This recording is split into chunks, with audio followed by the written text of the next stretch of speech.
আলীকদম উপজেলার ইতিহাস ঐতিহ্য নিয়ে আলীকদম প্রেস ক্লাবের সভাপতি সাংবাদিক মমতাজউদ্দিন আহমদ তার গিরি নন্দিনী আলীকদম বইয়ে আলীর সুড়ঙ্গ নিয়ে একটি চমৎকার রূপকথা বলেছেন।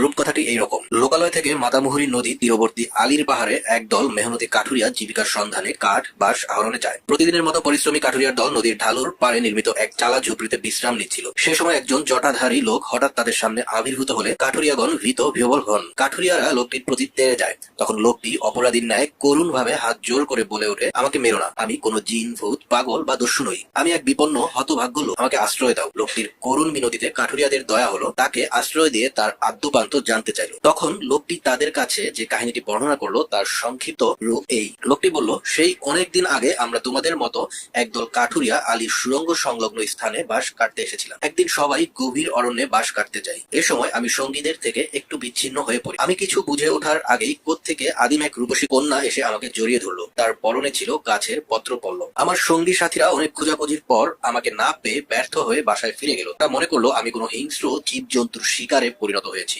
সঙ্গীদের খোঁজাখুঁজি আমি লক্ষ্য করলাম, কিন্তু আওয়াজ করার মতো শক্তি তখন আমার ছিল না। পরে ওই রূপসী কন্যা আমাকে নিয়ে আলীর সুড়ঙ্গে ঢুকে পড়লো। লোকটি আরো জানালো, আলীর পাহাড়ের সুড়ঙ্গ রয়েছে পরপর 3টি। আমাকে নিয়ে ওই রূপসী সুড়ঙ্গের 3য়টিতে প্রবেশ করলো। সে থেকে আমি অন্ধকারে বন্দী হলাম। আমার মনে হলো মহিলাটির উদ্দেশ্য ছিল আমাকে তার সঙ্গী করা। বাস্তবেও ঘটেছিল তাই। মাঝে মধ্যে ওই রূপসী শ্বেতকায়ার বিশাল দেহী লম্বা মহিলায় রূপ নিত।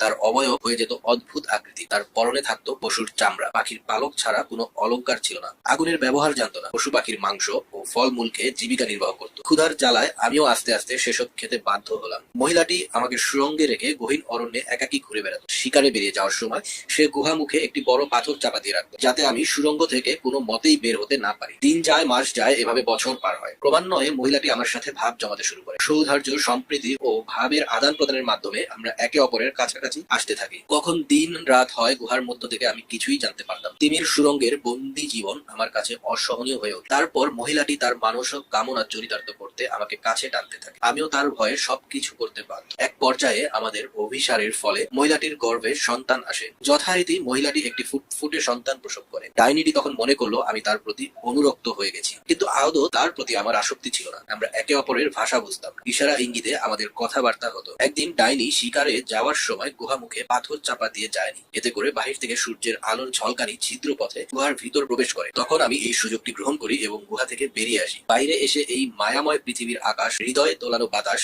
আমার অস্তিত্ব নতুন ভাবে উপলব্ধি করতে সাহায্য করে। প্রকৃতির কোলাহল মনকে দোলা দিতে থাকে। সুন্দর পৃথিবীর অতীত স্মৃতি আমাকে মানস স্বপ্নে ভেসে ওঠে। ডাইনির কথা মনে পড়তেই আমি সেখান থেকে এই তো পালিয়ে তোমাদের সামনে এলাম। তাদের সেই পারস্পরিক আলাপচারিতার শেষ হতে না হতেই